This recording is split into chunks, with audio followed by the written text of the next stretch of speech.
수소결합에 나타나는 현상 중에 페네트레이션이라고 하는 말이 있거든요.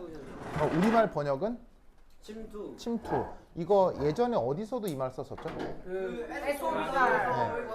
그 에소비탈 침투 효과 할 때도 이 말을 썼었거든요. 네. 거기서도 침투인데 여기서 쓰는 침투는 상황이 좀 달라요. 그래서 수소결합에서 얘기하는 침투 현상이라는 게 있는데, 자, 그거 이제 뭐냐? 예를 들어 볼게요. 혹시 이거 이름이 뭐예요? 저 이름이 뭐예요? 저 분자예요, 분자. 메틸 알코올. 자, 분자 이름이 뭐예요? 이번 시험 범위죠. 메틸 알코올. 이번 시험 범위죠. 하이드록시기. 메테이놀이라고 했죠. 메테이놀. 그래서 메트의 뜻은 한 개. 탄소가 한 개. 에인. 그다음에 에인의 뜻은 CN. 단일 결합. 그다음에 올의 뜻은 탄소에 OH 붙은 거. 네. 이런 걸 올이라고 불렀었죠. 그래서 이제 얘 이름이 메테이놀인데, 이 메테이놀과 메테이놀 사이에 요 사이에 이거 수소결합 돼요, 안 돼요? 수소결합 돼요, 안 돼요? 당연히 되지 않겠습니까? 그렇죠? 그래서 산소가 델타 마이너스, 얘가 델타 마이너스, 수소가 전기음성도 작으니까 델타 플러스인데, 이때 이제 수소결합이 된다고 할 때 여기서부터 여기까지 이제 거리가 얼마냐면 대략 250 피코미터예요. 250 피코미터. 네. 피코의 뜻은 10-12승. 얘는 12승 마이너스 12승. 그러니까는 옹스트롬으로 바꾸면 몇 옹스트롬? 10-2승 2.5 옹스트롬. 2.5 옹스트롬을 250 피코미터로 쓸 수 있어요. 네. 자, 그러면 알코올과 알코올 사이에 뭐 250 피코미터다. 이게 뭐 대단한 정보는 아니잖아요. 뭐 이런 걸 외우고 있을 수도 없고. 근데 내가 이제 이런 걸 왜 썼냐면 바로 요건데, 요 산소의 원자 반지름 이게 얼마냐면 150 정도가 돼요. 그러면 저 두 숫자를 엮으면 좀 이상해지죠. 저 두 숫자를 엮으면 조금 묘해지죠. 그래서 이때 어떻게 생각을 해볼 수가 있냐면, 요 수소결합을 어떻게 모델로 만들 거냐 해서 요런 생각을 해볼 수 있다는 거죠. 바로 이제 얘가 옥시젠, 얘도 옥시젠. 산소하고 산소는 델타 마이너스 델타 마이너스죠. 델타 마이너스 델타 마이너스. 근데 여기서부터 여기까지 반지름이 이게 얼마라고 그랬었냐면 150. 얘도 여기서가 150. 근데 여기서부터 여기까지가 250이려면 두 산소 원자의 전자구름이 어떻게 돼야 되겠어요? 겹쳐지지 않으면 이걸 설명을 할 수가 없는 거죠. 그렇죠? 네. 그러면 이게 왜 겹쳐졌을까? 바로 이 중간에 수소가 이렇게 접착체처럼 껴들어가 있는 거다. 무슨 말 알겠어요? 그래서 마치 어떻게 되어 있는 거냐면, 이 수소는 그냥 여기에 공유결합 되어 있는 거잖아요. 네. 공유결합 되어 있는 수소가 다른 산소의 전자구름 속으로 일부 들어간 거예요. 그래서 어떻게 된 거냐? 이런 현상을 침투라고 하거든요. 그러면 왜 침투가 일어나는지에 대해서 이제 알아두셔야 되는데, 그러면 이 수소의 성격 한번 생각해 볼게요. 두 번째, 이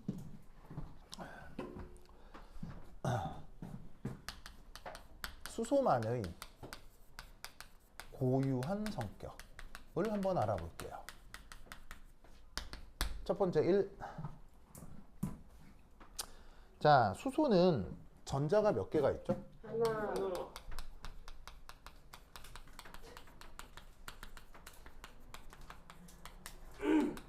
자, 원자 번호가 몇 번이에요? 1번. 1번이니까 전자가 하나밖에 없죠. 그러면 이게 뭘 의미하는 거냐면, 만약에 수소가 양이온이 되었다. 수소가 만약에 양이온이 되었다. 그럼 이때는 얘가 전자가 몇 개 있어요? 없어요. 없죠. 그래서 요거는 사실은 완전 순수한 프로톤. 양성자죠, 그렇죠? 완전 순수한 양성자죠. 근데 그게 아니라 얘가 약간 부분전화 델타 플러스일 수도 있잖아요.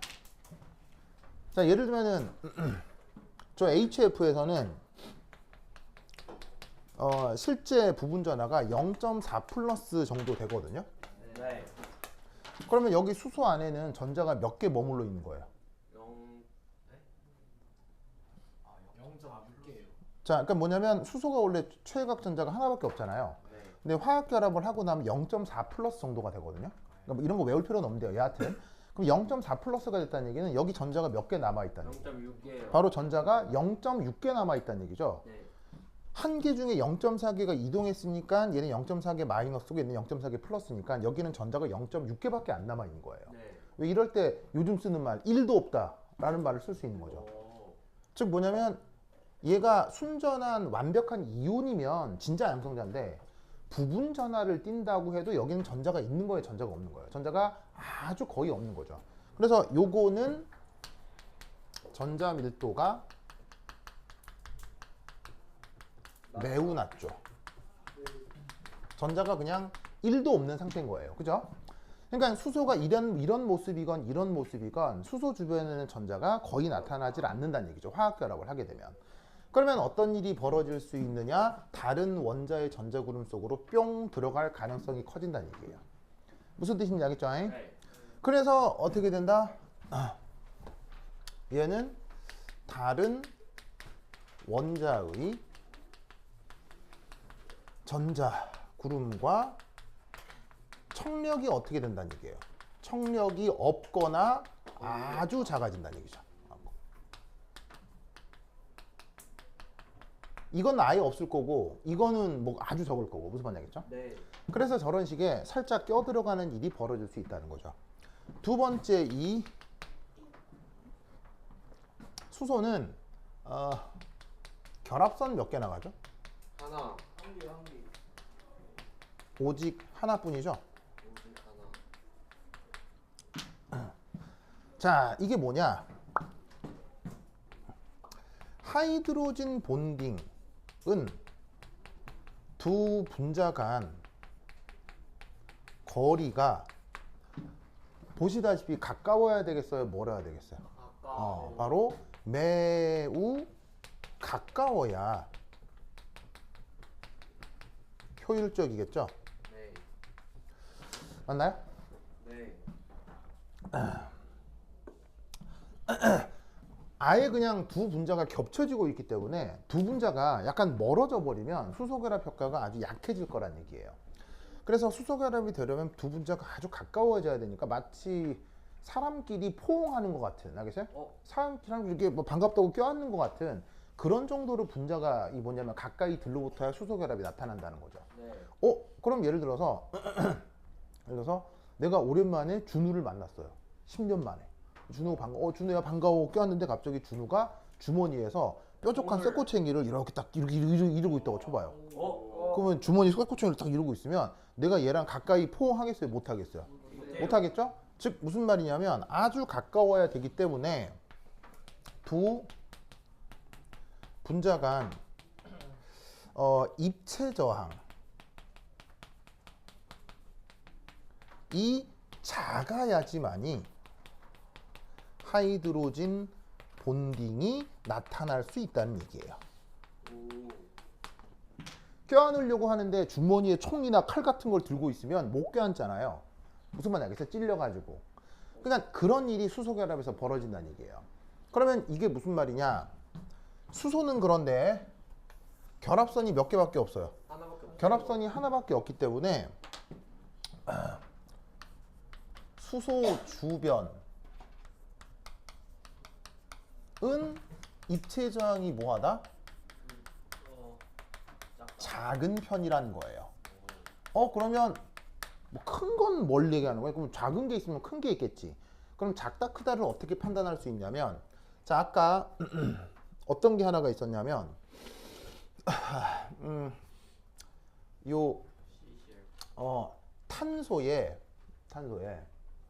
말이 생각이 안 나냐? 탄소에 그렇지. 탄소에 플로라이드가 붙어 있는데 여기 플로라이드 사이에 탄소는 델타 플러스예요, 델타 마이너스예요? 델타 플러스인 게 명백하죠. 근데 얘는 델타 마이너스인 게 명백하죠. 그죠? 자, 그런데 이때 요 사이에는 수소결합 같은 게 된다 그랬어요? 수소결합이 안 된다 그랬어요? 수소결합이 안 된다고 했죠? 안 된다고 했죠? 자, 근데 이때 여기에 있는 이 중심원자 탄소는 최외곽 전자가 몇 개예요? 네 개죠? 네. 아니, 최외곽 전자 말고 그냥 총 전자가 몇 개예요? 여섯 개죠? 네. 이미 여기에서 수소결합이 안 되는 거예요. 원래 전자가 하나뿐이기 때문에 H 플러스가 되면 순수한 양성자고 부분 전하를 띠면 전자하고 척력이 없는 거죠. 네. 즉 침투가 되려면 수소밖에 안 되는 거예요. 근데 탄소에서 수소결합 같은 게 불가능한 건 이미 얘가 원자 번호가 6번이라서 불가능한 거예요. 무슨 말인지 알겠어요? 전자가 아주 많다는 얘기죠. 그러면 얘가 만약에 순전히 탄소 양이온이 됐다고 하더라도 전자는 여전히 몇 개 남아 있어요. 5개 남아 있잖아요. 그럼 이걸 가지고 다른 분자의 전자구름 속으로 돌진한다? 인력이 우수하겠어요? 척력이 나타나겠어요? 척력이 나타나니까 요거로는 침투 효과가 안 된다는 얘기죠. 무슨 말? 침투가 불가능하다는 얘기죠. 그런데 그래 침투 있다고 치자, 침투를 어쨌건 했다고 치자 라고 할 때 탄소는 결합선이 몇 개 나가요? 탄소는 결합선이 4개 나가잖아요. 그럼 어떻게 되냐면 여기 탄소가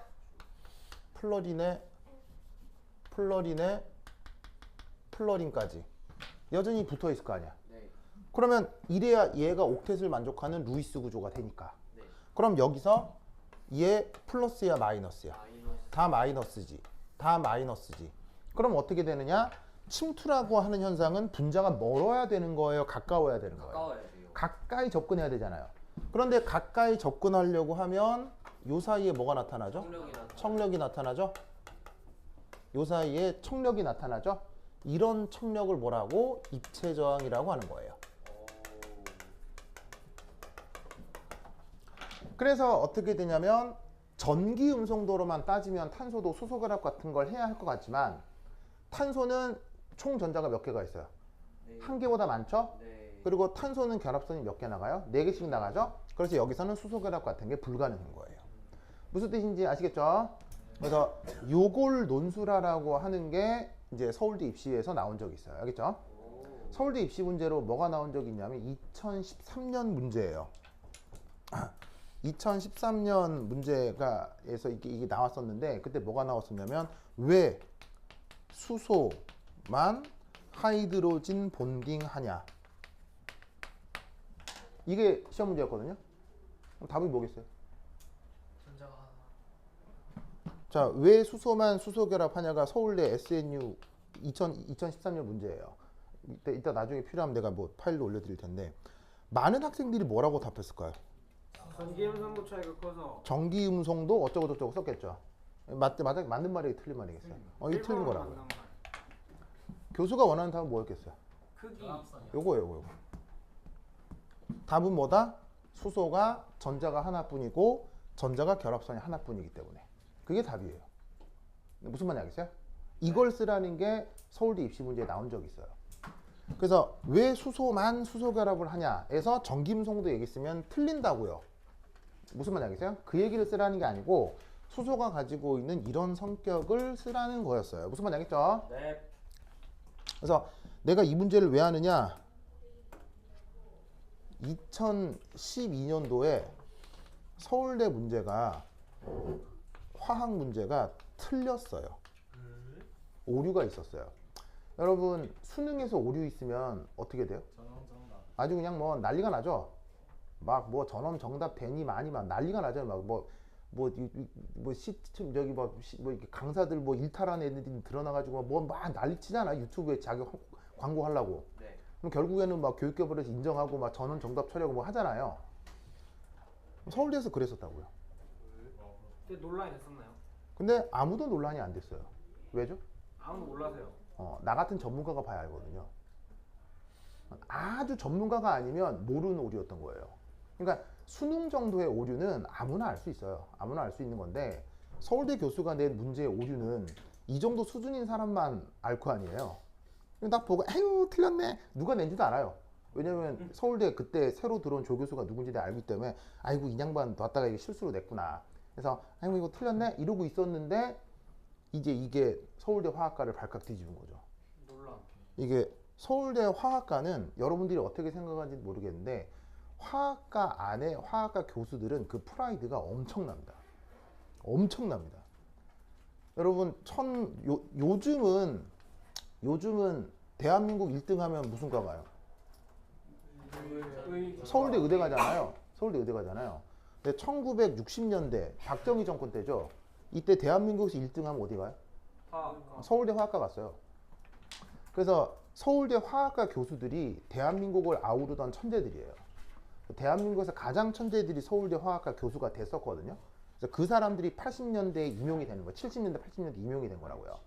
그래서 2000년대에 대한민국에서 1등 하면 미국에 가서도 어때요? 짱짱맨. 다 1등이에요. 여러분 대한민국에서 1등이면요. 전 세계 어디서는 1등이에요. 그래서 1960년대 경기고등학교 이런 데서 전교 1등 하시던 분들이 스탠퍼드, 하버드 가서 거기서 탑 찍고 오시는 거예요. 그럼 이제 서울대 가서 교수가 되겠죠?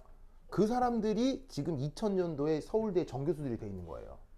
그 사람들에게 서울대 화학과라는 프라이드는 어마어마한 거죠.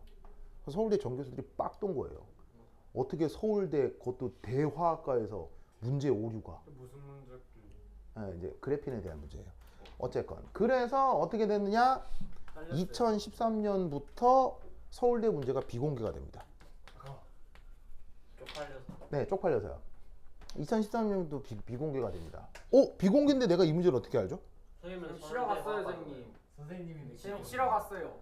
이때 이제 교육부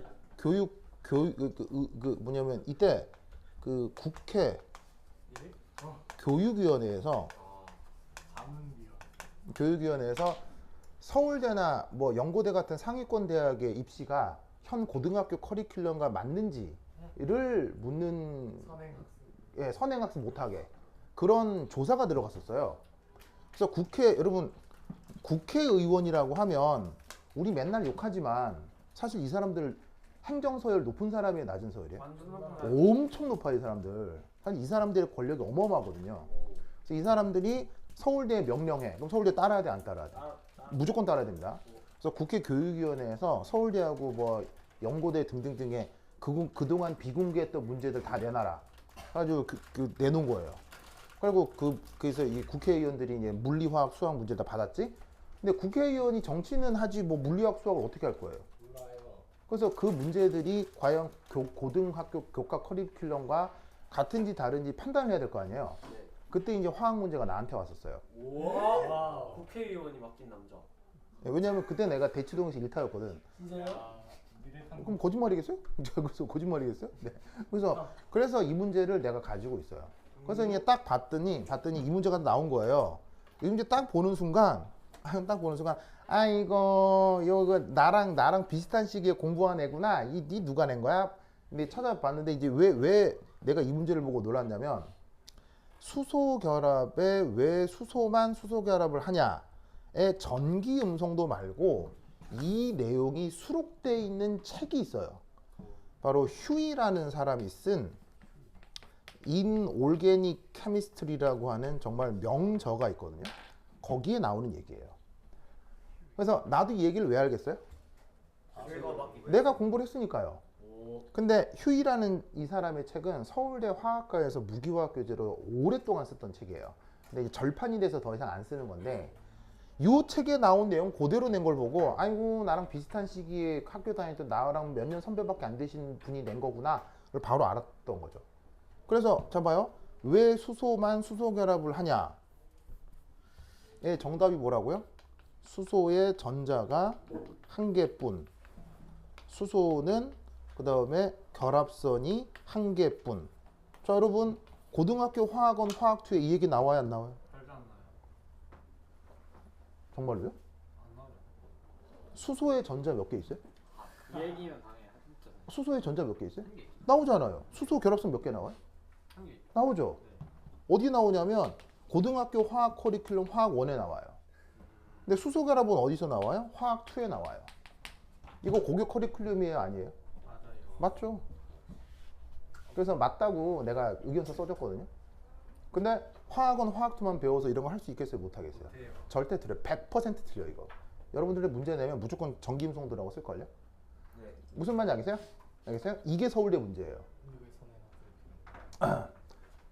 이것만 보면 선행학습 없어도 되잖아요. 화학원에서 배우잖아요. 화학도에서 배우잖아요.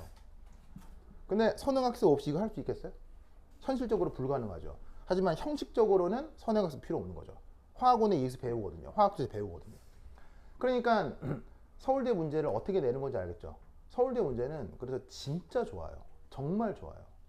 서울대 문제는 어떻게 문제가 나오냐면 어떤 주제가 있으면 그 주제의 답이 예를 들면은 챕터 12에서 배웠어.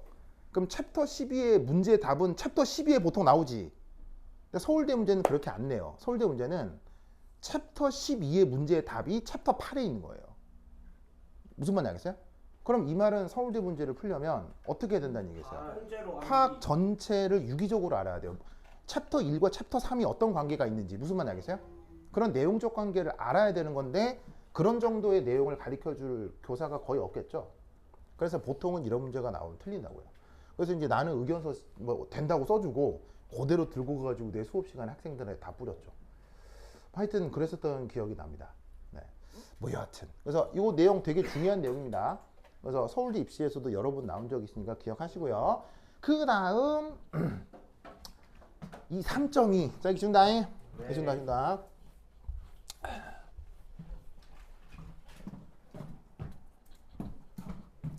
자, 수소결합 관련해서 또 중요한 거 결합각입니다.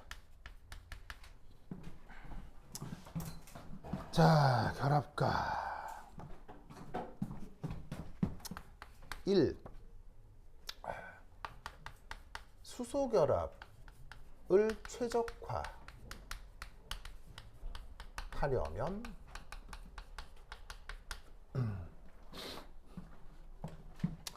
자, 수소결합과 관련된 가장 중요한 분자가 누구예요? 수소. 수소결합과 관련된 가장 중요한 분자요. 물. 물이죠, 물. 네. 자, 잘 들으세요. 이거 지금 여러분 학교 수업 퀴즈 나와요. 잘 들어요.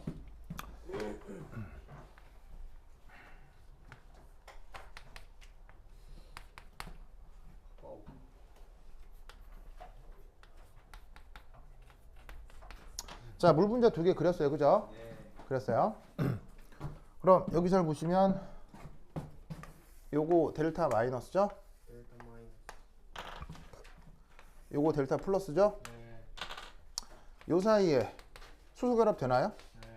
수소결합 되죠? 네. 근데 여기서 묻고 싶은 건 요 각도요. 제 몇 도? 120. 제 몇 도? 몇 도일 때 가장 좋을까요? 최적화. 180도. 최적화. 몇 도? 몇 도일 때 수소결합이 제일 좋을까요? 120도. 아, 120도? 120도. 120도요? 네. 그냥 109. 자기 몇 도요? 180도. 여기 180도 나왔어요? 또 다른 각도 없어요? 109.5도 나왔어요? 무슨 경매하는 것 같네요. 자, 언제 최적화 되느냐? 180도요. 우와. 180도. 왜일까요? 청력. 그래 전자 간의 반발. 왜? 자, 잘 보세요. 이하고 얘 사이는 인력 있죠. 델타 플러스 델타 마이너스. 네. 그런데 이하고 얘 사이에는 뭐가 있겠어요? 청력. 청력이 있겠죠. 180도가 되면 바로 산소 델타 마이너스 사이의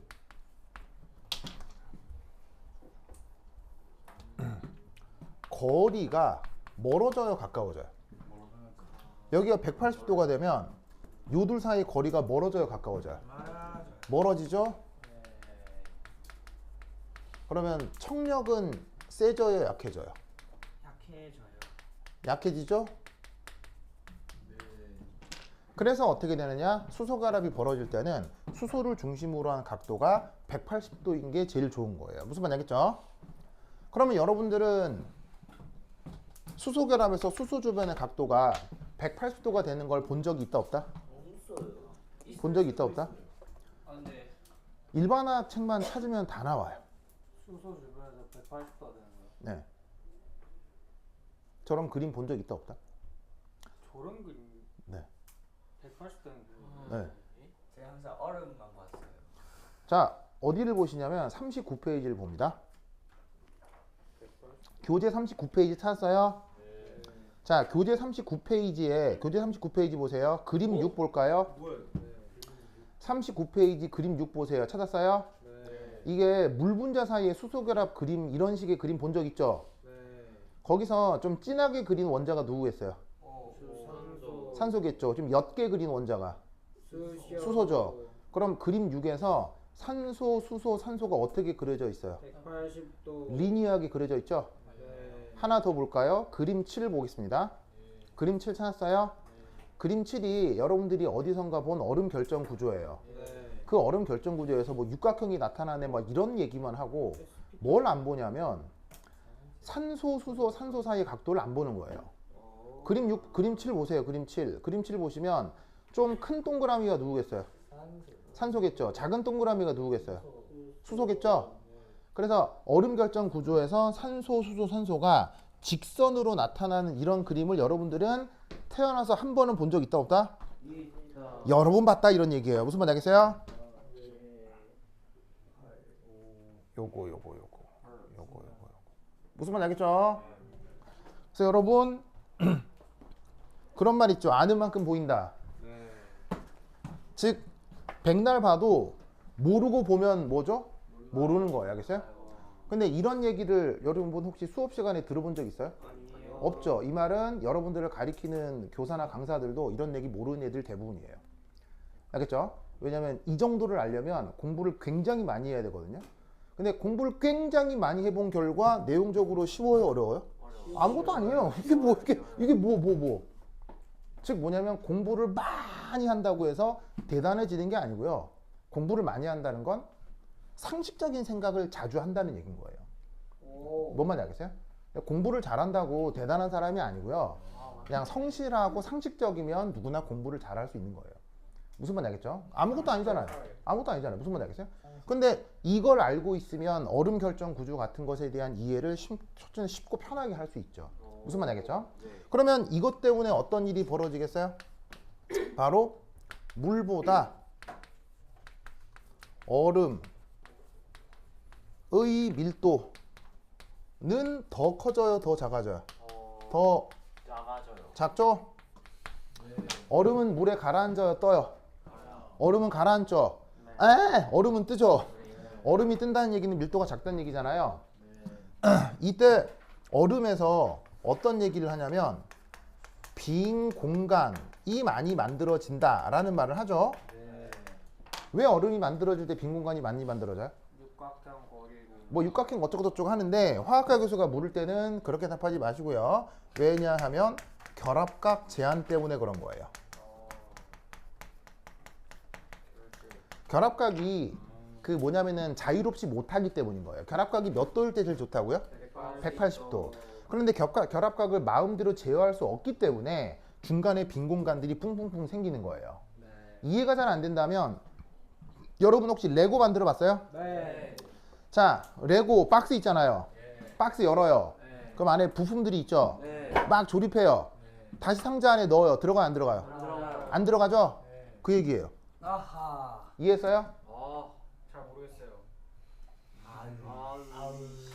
부품이 조각조각 나 있을 때는 상자 안에 다 들어가죠. 네. 근데 꺼내서 조립해서 이렇게 만들면 상자 안에 다시 들어가요? 안 들어가죠. 그 얘기예요. 그거랑 결합각 제한이랑 무슨 상관인가요? 양중이요. 레고 블록을 결합한다는 건 네. 결합각을 제한한다는 얘기죠. 블록과 블록 사이에. 고정한다는 얘기예요. 무슨 말이냐면 여러분 봐봐요. 여기가 관절이죠. 결합되어 있는 관절이잖아요. 관절이 자유로우면 필요할 때는 저밀도로 만들 수도 있고 필요할 때는 고밀도로 만들 수도 있는 거예요. 근데 제한을 걸어요. 여기는 무조건 180도. 여기가 무조건 180도로 제한을 걸면 모양을 어떻게 만들 수밖에 없겠어요. 이렇게 만들 수밖에 없잖아요. 그럼 중간에 빈 공간이 생기지. 뭔 말인지 알겠어요? 그래서 수소결합이라고 하는 녀석이 각도에 아주 민감한 영향을 받기 때문에 수소결합이 최적으로 나타낸 얼음의 밀도가 그 얼음 내에 빈 공간이 생기면서 밀도가 작아지는 거예요. 알겠죠? 네. 이 현상 알아두셔야 됩니다. 네. 자, 그럼 얘가 또 누구랑 연결되느냐? 한 장 넘어갑니다. 3.3.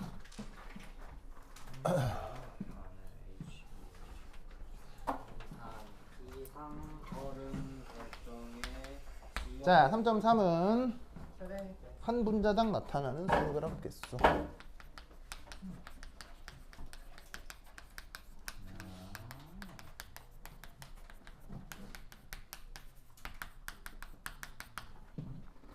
자, 그래서 우선 첫 번째 1.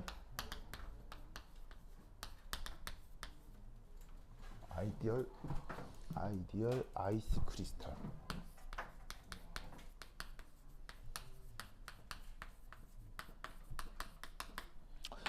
자, 여기 어떤 말이 있냐면 결정이란 말이 있죠. 결정.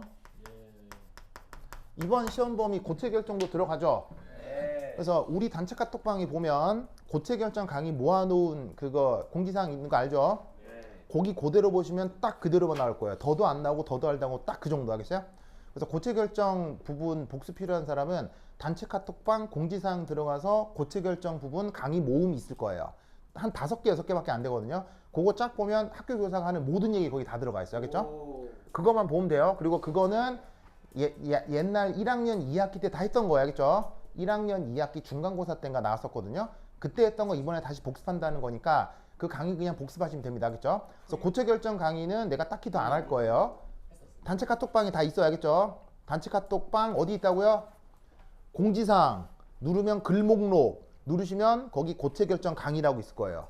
그래서 유튜브 링크가 대여섯 개 떠 있는데 거기 들어가서 보시면 모든 내용 다 들어가 있어요. 알겠죠? 프린트 필요 없나요? 에? 프린트 없이 봐도 있잖아 그 단톡에. 프린트는 단체 카톡방에 모든 수업 자료가 다 올라가 있죠? 네. 이 나쁜 놈아? 카톡 안 보지? 어? 안 본다. 저 약간 석사 예언을 끊고 네, 여하튼. 자, 그래서 꼭 보세요. 알겠죠? 그래서 고체 결정 강의는 내가 딱히 안 할 거예요. 알겠죠? 거기 다 있어요. 거기 다 있어요. 더 이상 더도 덜도 말고 딱 그렇게 나와. 꼭 봐야 돼. 자, 그래서 그 결정 구조를 얼음에다가 얘기를 해볼게요. 자, 그럼 이제 얼음이 만들어진다. 자, 그러면 얼음. 자, 그러면 중심 원자가 산소, 수소가 몇 개 있죠? 2개. 아, 수소가 이제 이렇게 2개가 있고요. 아, 이쪽으로 수소 그릴까? 이쪽으로. 좀 작다 이건 치고. 자, 그런데 이 산소에는 수소 말고 뭐도 또 2개가 더 있죠? 비공유 전자쌍. 바로 비공호 전자쌍도 있죠. 그럼 비공호 전자쌍이 향하는 방향은 편의상 요래 요쪽 방향으로다가 짜잔 요런 식으로다가 비공유 전자쌍 있다고 치자. 됐죠? 여기 이제 H2의 노이스 구조 되겠죠?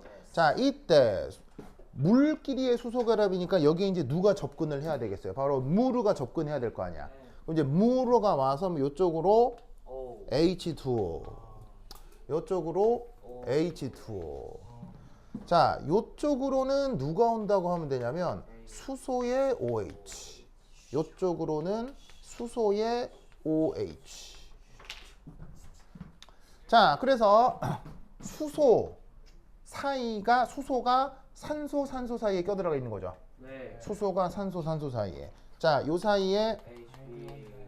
하이드로진 본딩 돼요, 안 돼요? 네. 되죠. 자, 마찬가지로 산소 사이에 산소 사이에 수소. 그럼 뭐 들어간 거예요? 하이드로진 본딩 된 거죠. 그다음 산소 사이에 수소. 뭐 돼요? 수소 결합. 산소 사이에 수소, 하이드로진 본딩 다 된다는 거예요. 알겠죠? 됐습니까? 저 5의 오비탈 정체가 뭐예요? 다시 뭐라고요? 저렇게 비공유 전자쌍을 담고 있는. 아, 그러면 얘는 입체수가 얼마예요? 센서. 입체수가 4잖아요. 입체수가 4면 평균 혼성 오비탈은 sp3라고 하면 되죠. 좋아요. 평균적으로. 평균적으로라는 뜻은 사실 수소 쪽의 혼성 오비탈과 비공호 전자쌍 쪽 혼성 오비탈이 약간 다를 수는 있어요. 비공호 전자쌍 쪽에는 s 캐릭터가 조금 더 커지고요. 이쪽은 s 캐릭터가 좀 작아질 수는 있어요. 그래서 이제 왜냐하면 비공호 전자는 청력이 크죠. 네. 그래서 비공호 전자는 핵 쪽으로 강하게 접근해줘야 되거든요.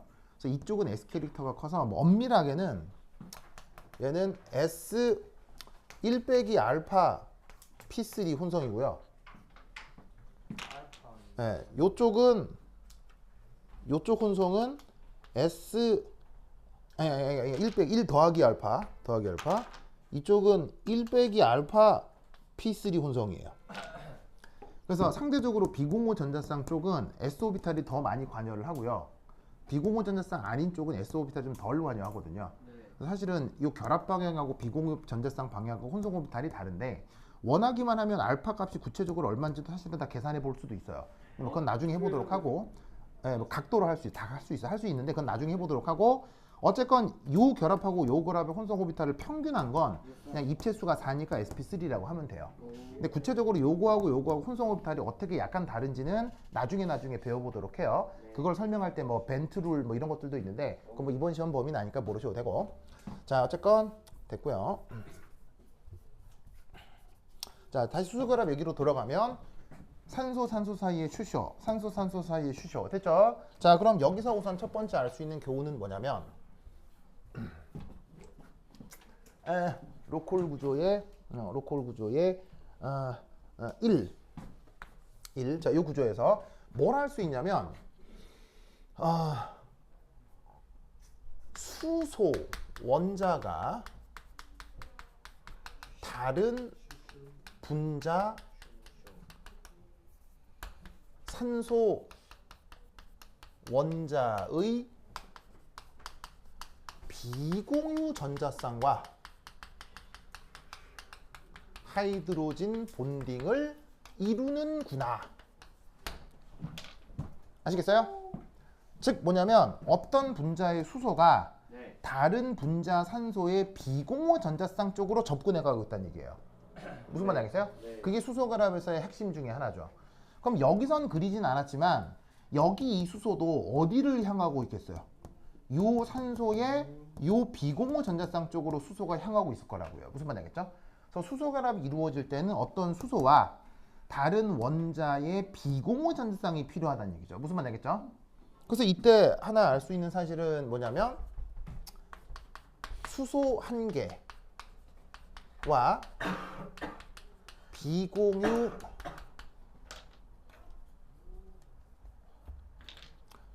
수소 한 개와 비공유 전자쌍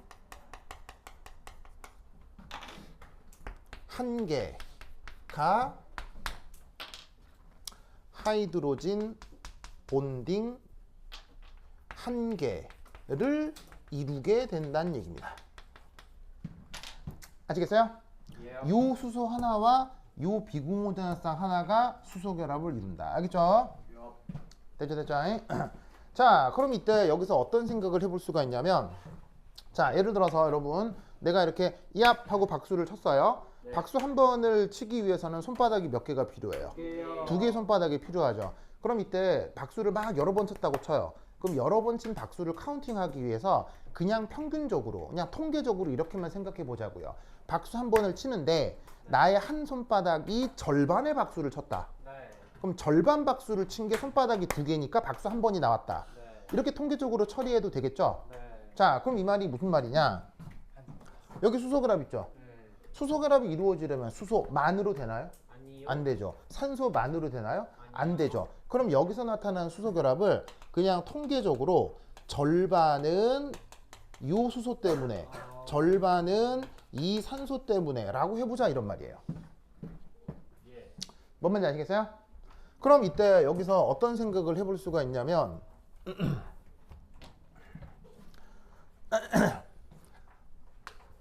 H2O 한 분자는 절반의 수소 결합을 네 방향 이루고 있구나 라고 생각할 수 있다는 얘기죠. 맞나요? 네.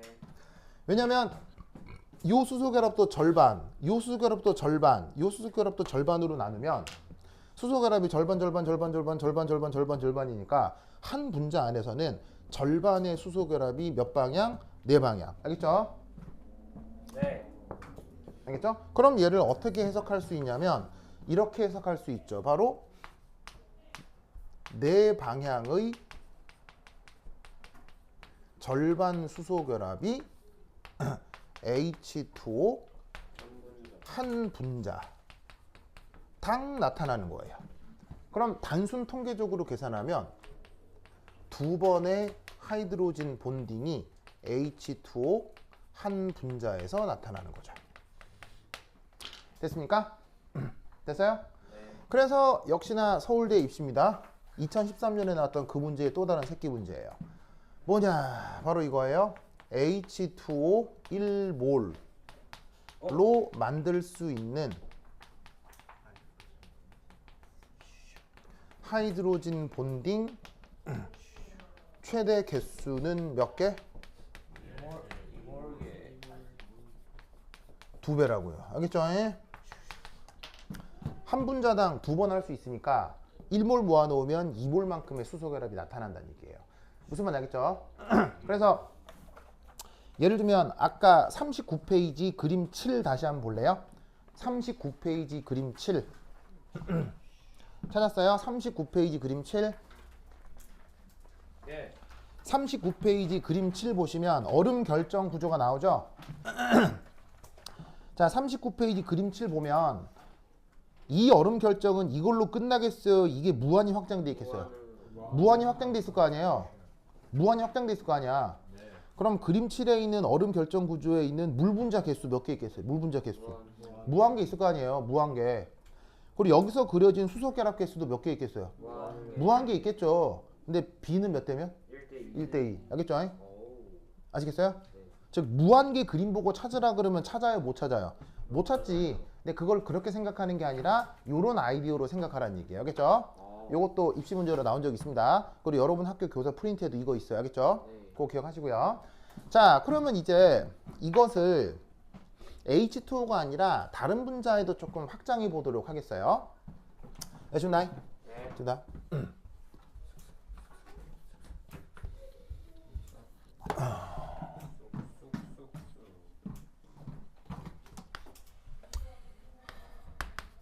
(3.3) 두 번째 2. 자, 두 번째 2는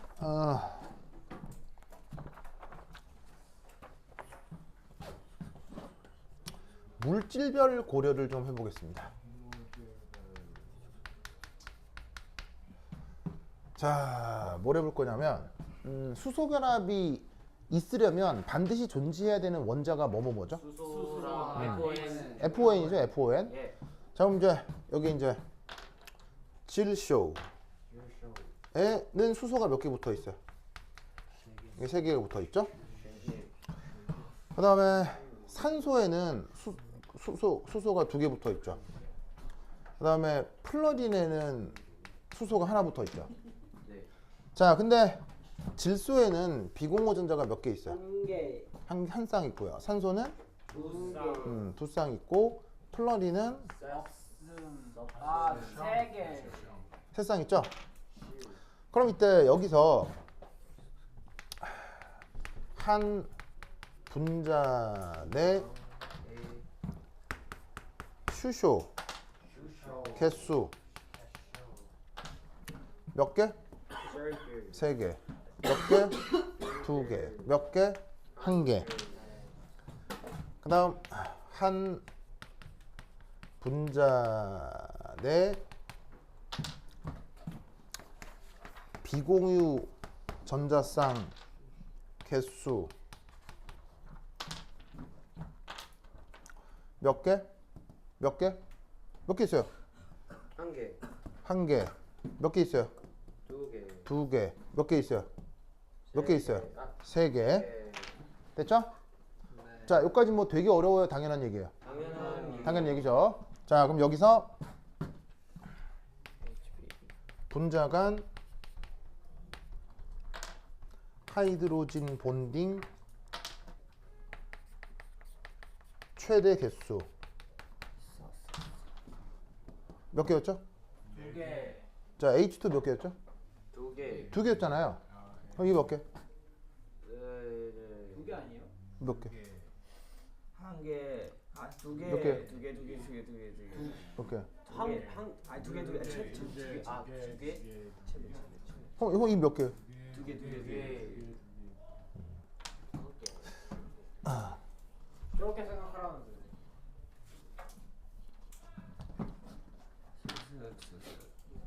요즘 왜 되게 유명한 짝짓기 프로그램 중에 솔로지옥인가? 이게 SBS에서 하는 프로그램 맞죠? 맞나요? 솔로족 넷플릭스 아니야? 아 이게 넷플릭스고. 나는 아 왜 뭐? 아 나는 솔로예요? 나는 솔로? 나는 솔로? 이게 SBS인가 하는 이 프로그램이 유명한데 네. 사실은 이 프로그램 플랫폼이 2000년 초반에 있었어요. 이 짝짓기 프로그램이. 그래서 내가 해군사관학교에서 교수하고 있을 때 그때 되게 유명한 프로그램 중에 예. SBS에서 하던 짝이 있었거든요. 짝이라는 프로그램 맞아요. 있었잖아요. 선생님 봤어요. 예. 이게 이제 최근에 나는 솔로로 바뀐 거예요. 이 짝이 이게 되게 인기가 있었거든요. 저기 나왔던 사람. 예, 그래서 이제 이 짝의 이게 되게 플랫폼이 나는 솔로랑 똑같아요. 그래서 이제 짝짓기를 원하는 남녀들을 모집을 해다가 예, 뭐 고립된 장소에 결혼하는 게 아니면 아니 짝짓기요. 그래서 이제 이게 그래서 이제 그 고립된 장소에 남자 몇 명, 여자 몇 명을 두고 이제 일주일 동안 살게 하는 거죠. 19세예요? SBS라고요. 뭘 상상하는 거예요 지금? 짝짓기 하는 또 짝짓기 이렇게 짝지었잖아 지금. 아니 커플링, 페어링, 커플링. 지금 윤거는 뭔 생각을 하나? 자기 혼자 짝이 없네요 지금. 어? 그래서 여기서 이제 사람들을 합숙시키는 이유는 뭐겠어요? 사실은 친해지려고. 아니에요. 친해진다기보다는 바로 첫인상하고요. 첫인상하고 지난 후의 생각이 같아져야 달라질 수 있어요. 달라져요. 달라질 수 있는 거죠. 물론 뭐 첫인상이 계속 가는 사람도 있지만 첫인상과 최종 생각이 달라질 수도 있잖아요. 네. 같이 지내게 되면 네. 그것 때문에 그런 변화를 보려고 기획을 했던 것 같아요. 그래서 이 프로그램을 생각해 보면 그럼 나는 솔로하고 플랫폼이 똑같습니다. 근데 왜 얘가 이렇게 바뀌었느냐? 여기서 방송 사고가 났기 때문에. 왜? 무슨 사고죠? 무슨 방송사? 이거 되게 시청률 높고 인기 많았었거든요. 근데 어떤 방송 사고가 있었느냐? 어떤 방송사고가 있었느냐? 여러분 왜 그런 말 알아요? 그런 말 알아요? 3명만 있으면 그 중에 내가 배울 사람이 있다. 그런 말 알아요? 3명만 모여 있으면 그 중에 나보다 나아서 내가 배울 사람이 있다. 그런 말 알아요? 세상에는 나보다 뛰어난 사람이 어디나 있어요. 근데 다르게 또 얘기를 하면 3명만 모이면 거기 악마는 1명 있어요. 악마는 무조건 존재해요. 5명 모이면 즉 무슨 말이냐면 어느 모임에나 좋은 사람이 있으면 나쁜 사람이 있어요, 없어요? 있어요. 무조건 있죠. 그래서 이때 어떤 방송 사고가 있었냐면 잘은 모르겠어요. 이게 방송 사고가 나가지고 이게 언론에서 막 덮어가지고 크게 보도는 안 됐는데 거기 안에 있는 사람들끼리 왕따를 시켰나 봐요. 누구 하나를. 이게 누가 누구를 왕따 시켰는지는 정확하게 보도가 안 돼서 모르겠는데 그래서 거기에 왕따를 당했던 어떤 여성 출연자 한 명이 자살했어요. 그 촬영 중에 촬영 현장에서 자살했어요. 그러니까 촬영 현장에서 화장실에 들어가서 목매다 자살한 거예요. 그래가지고 놀래가지고 시청률 엄청 좋았는데 프로그램 자체가 폐지돼 버렸어요. 그리고 나서 수년 지난 다음 SBS는 이 플랫폼이 아까웠겠죠. 이게 시청률이 꽤 많이 나왔었거든요. 그래서 이 플랫폼을 부활시킨 게 그게 나는 솔로인가 이건 거예요. 옛날에 있었던 걸 방송사고 때문에 잠깐 접고 사람들이 이제 잊혀지게 된 다음에 다시 만들어낸 거죠. 그럼 내가 난데없이 이런 얘기를 왜 했을까? 자, 짝짓기 프로그램의 가장 파이널은 이거죠.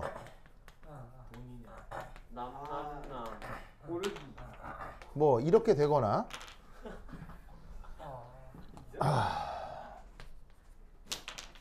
여여여남. 항등함수. 뭐 이렇게 되거나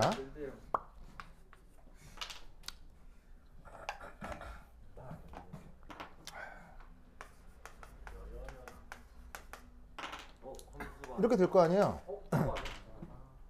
그럼 잘 봐요. 자, 뭐 선생님 제 취향은 독특해요. 그러지 말고요. 제발 그러지 말고요. 자, 만약 이렇게 됐을 때 그냥 흔히 나타날 수 있는 커플. 선생님 뭐 제가 좀 취향이 독특했어요. 그러지 말고요. 그냥 편히 나타날 수 있는 커플. 최종적으로 몇 커플 나타나요. 최종적으로 이거 커플. 최대 몇 커플 나타나요. 커플. 그렇게 하지 말라고요, 좀 제발. 뭐가 내 커플이야? 제발 그런 거 하지 말라고요, 좀. 아 진짜 저거 아니, 어? 내 커플 아니에요? 그건 뭔 소리야? 아니 제발 좀 뭐 이렇게 연결하고 하지 말라고요, 좀. 아 뭘 얘기하고 싶으냐면 그래서 최종적으로 눈에 보이는 최대 커플, 눈에 보이는 그냥 두 개. 두 커플밖에 없잖아요. 네. 교차시키면. 그래도 두 커플밖에 안 보이잖아요. 경우의 수를 얘기하는 게 아니고요. 그냥 현재 지금 내 눈에 몇 커플 보이냐고요. 최대 몇 커플 보여요? 몇 커플 보여요? 두 개. 두 개죠. 이 몇 개 보여요? 몇 개? 한 개. 하나 보일 거예요. 여기 몇 개 보여요? 한 개. 하나. 그럼 다시 뭐 이거 얼마겠어? 얼마겠어 이거? 한 개. 한 개라고. 어? 왜 여기는 수소가 많아도 뭐가 적어요? 비공호 전자 개수가 적은 거예요. 네. 에? 그렇다. 그럼 여기는 몇 개 만들어지겠어요? 한 개. 한 개라고요. 이전은 더 많은데. 이때는 얘가 개수가 적은 거라고요. 그렇네. 이해하셨어요? 그러면서 아까 H2O 수소결합 만들어지는 모델링에서 뭐라고 했었냐면 수소 한 개와 비공원 전자쌍 한 개가 수소결합 몇 개를 만든다고 그랬어요. 여기 썼다가 지웠네. 한 개씩 만든다고 했죠? 네. 수소 한 개와 비공원 전자쌍 한 개가 수소결합 한 개를 만든다고 했죠? 그러니까 얘 하나와 얘 하나가 얘 하나를 만드는 거예요. 알겠어요? 오. 얘 하나와 얘 하나가 얘 하나를 만드는 거예요. 네. 그러니까 여기에 비공원 전자가 많아도 소용이 없는 거고요. 여기 수소가 많아도 소용이 없어지는 거라고요. 뭔 말인지 알겠습니까? 네. 그러면 여기서 알 수 있는 거 이게 맞- 이게 바로 뭐겠어요? 이게 바로 뭐겠어요? 최대 HB. 바로 전 우주를 뒤졌을 때 수소 결합에 가장 최적화된 물질인 거예요. 전 우주를 뒤져도 H2O보다 수소 결합을 잘하는 건 있다 없다? 없단 얘기예요. 무슨 말인지 알겠어요? 그래서 전 우주에는 물이 별로 없어요. 꽤 있기도 해요. 꽤 있어요. 전 우주에 물이 종종 발견되기도 하죠. 네. 이유가 수소 결합을 통한 안정성이 크기 때문이에요. 그래서 뭐 무슨 행성에는 바다만 있다는 둥, 뭐 어느 별에는 얼음이 이만큼 쌓여 있다는 둥, 뭐 그런 얘기 하잖아요. 그게 다른 물질이 아니라 물이 수소 결합을 가장 잘하기 때문에 물이 나타난 상태에서 지들끼리 딱 엉겨버리면 우주 공간에서도 꽤 안정하게 존재할 수 있다는 얘기예요. 무슨 말인지 알겠죠? 요 논리 기억해. 자, 그러면 이게 어디에 쓰이느냐? 41페이지 보세요. 41페이지. 41페이지 연수문제 14 찾았어요? 네요. 41페이지 연수문제 14 볼게요. 자, 칠판 지우는 동안 브레인스토밍 해봅니다. 자, 그리고 여러분 그거 학교에서 나온 프린트 보니까 그거 뭐냐면 그거 뭐 원자핵 발견 러더포드 실험, 예. 러더포드 실험, 그 다음에 톰슨 원자 모델 이런 얘기도 수업 시간에 좀 나오대요. 요 러더포드 발견 뭐랑 연결돼야 돼요? 중성자 예측. 이거랑 연결돼야 된다고 했죠? 그거 어디에 있어요? 단체 카톡방에 공지사항이 다 있죠? 요 톰슨 모델도 단체 카톡방에 공지사항이 다 있고요. 그 다음에 보호 모델도 다 있죠? 다 있죠? 그래서 공지사항 단체 카톡방에 이 수업 내용 다 있으니까 꼭 확인하도록 하시고요. 그 다음 내일 일요일이죠. 2시 반에서 5시 사이 또 수업이 있어요. 알겠죠? 그래서 이 앞에 그 차 선생님 물리 수업 있죠? 그거 끝나고 와서 같이 수업 들어요. 알겠죠? 도망가지 말고. 알겠죠? 여기서 해요. 여기서 할 거예요. 여기서 할 거예요. 원래 내가 보충 수업 금요일 날 했잖아요. 그걸 했는데 이번에 시간표가 다 바뀌어가지고 여러분 수업을 이렇게 할 거예요. 그래서 차쌤 2시 30분 수업 끝나고 집에 도망가지 말고 화학 수업 또 할 거니까 와서 들어요. 알겠죠? 알겠죠? 요거 다음 내용 할 거야. 알겠죠? 요거 다음 내용 할 거야. 그래서 내일도 수업이 있으니까 와서 들으시고 못 들으면 영상으로 보고. 알겠죠? 예. 내일 오세요. 내일. 여기서 한다니까요. 저 건우야 내일 와요. 알겠죠? 건우 안 올 거예요? 그래요? 건우 안 오면 안 할 거예요. 진짜요? 왜냐면 건우가 금요일 수업에 한 번도 안 빼고 맨날 왔었거든요. 건우가 가장 성실한 학생이기 때문에 난 건우 때문에 이 수업 하는 거예요. 건우가 안 오는 날은 내 안 했어요. 안 해요. 근데 건우가 오면 하는 거예요. 그래서 내일 건우가 온다고 했으니까 하는 거야. 알겠어요? 여러분들도 와서 들어요. 요거 다음 내용 할 거야. 알겠죠? 자, anyway 됐고. 자, 그 다음 그러면 거기 연습 문제 3.5 끓는 점.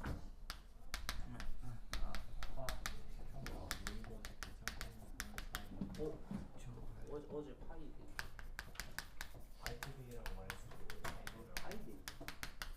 자, 보시면 자, 마지막 내용입니다. 예.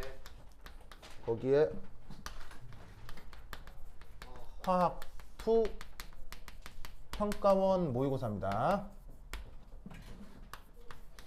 2008년 0904 2번. 자, 거기 이제 아주 유명한 그래프가 있죠. 이제 보일링 포인트가 Y축에 있고 X축에는 이제 분자량. 그래서 거기 어떤 그래프가 하나 나오냐면 뭐 이런 그래프 하나 하고 요런 그래프 하나 하고 그 다음에 요런 그래프 하나, 이 두 개가 나오죠. 보이세요? 그래서 각각이 누구냐면 얘는 HCl, 그 다음에 HBr, 그 다음에 HI, 그 다음에 얘는 H2O, HF, NH3, CH4. 됐죠? 그러면 거기 선택지 기억, 니은, 디귿이 있는데 관건은 요 경향성과 이 경향성을 설명하라는 거예요. 무슨 말 알겠죠? 예. 자, 그러면 우선 첫 번째 뭐부터 해볼 거냐면 요 경향성을 1번이라고 합시다. 네. 자, 첫 번째 1. 여기에서 얘는 이제 뭐냐면 수소 X. 그래서 이 X가 지금 이제 할로젠이긴 하죠. 요간 분자간 인력을 비교해 보자고요. 첫 번째 1. 극성을 비교해 보도록 하겠습니다. HCl하고 HI 어디가 극성이 더 큽니까? 이쪽이 더 극성이 크죠? 자, 뭘 비교하면 되냐면 전기음성도. 수소는 전기음성도 얼마예요? 2.2. 아이오다인은요? 2.6 정도 되고요. 염소가 3.1 정도 돼요. 그럼 이 차이가 얼마예요? 이 차이가 0.4고요. 이 차이가 0.9 정도죠. 전기음성도 차이가 크니까 이쪽이 극성이 커요. 알겠죠?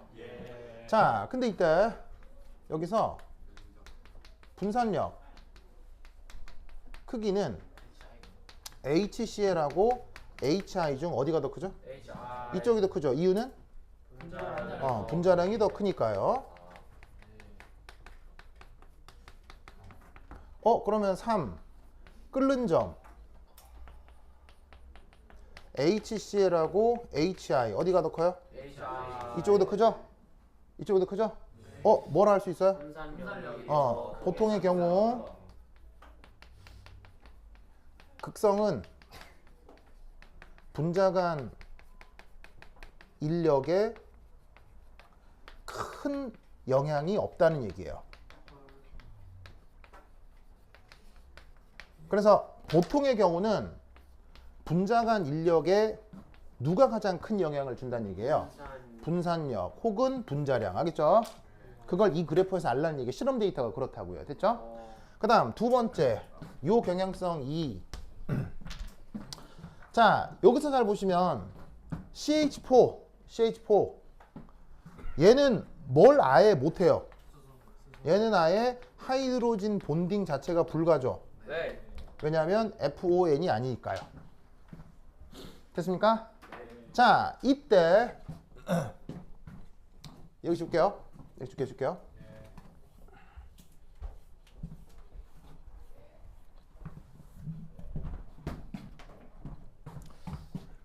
두 번째 1. 극성 비교. OH하고요. HF 중 어디의 극성이 더 크죠? F. 이쪽 극성이 더 크죠. 네. 왜냐면 산소가 2.2일 때 플러리는 4.0, 산소는 3.5니까요. 그런데 분자량은 어때요? 분자량은 H2O, HF, NH3가 어떻죠? 뭐 같다는 좀 그렇더라도 이물이 비슷하죠? 그러니까 분자량이 비슷하기 때문에 얘는 분산력도 비슷한 거예요. 알겠죠? 됐습니까? 그런데 놀라운 건 바로 뭐다? BP 비교. 그 누구보다도 압도적. 누구의 끓는 점이 가장 높습니까? H2O. HF나 NH3 등에 비해서 H2의 끓는 점이 가장 높죠. 왜겠어요? 바로 이 녀석이 하이드로진 본딩이 그냥 큰 것도 아니고 최적화되어 있다고 했죠. 한 분자당 나타날 수 있는 수소결합 개수가 더 많기 때문에 극성 자체는 이쪽이 클지언정 나타나는 물리적인 현상은 이 녀석의 끓는 점이 더 높은 거예요. 무슨 말인지 알겠죠? 그래서 사실 이 비교에서도 극성은 큰 영향을 못 주고요. 요 비교에서도 극성이라기보다는 그 녀석들이 가지고 있는 수소의 개수나 비고모테너스한 개수 같은 물리적인 의미들이 이 물리적 현상이 더 큰 영향을 주는 거예요. 알겠죠? 그래서 요것을 기억하고 논술을 할 수 있는 문제가 시험에 가장 많이 나옵니다. 알겠죠? 그래서 수소결합에 대해서는 요거 꼭 기억하시고, 그리고 이게 뭐 프린트 보니까는 이제 오비탈 얘기 나올 것 같으니 오비탈 같은 경우는 저번 시간 뭐 방학 내내 엄청나게 공부 많이 했었죠. 그거 차근차근 공부해 주시기 바랍니다. 자, 내일 2시 반 수업 오시고요. 오케이, 됐다. 그럼 여기까지. 다음 시간 만나요. 안녕. 요거 다음 내용이요. 아니 근데 막 살에 세게 하면서 살에 세게 하면서 저거 할 때.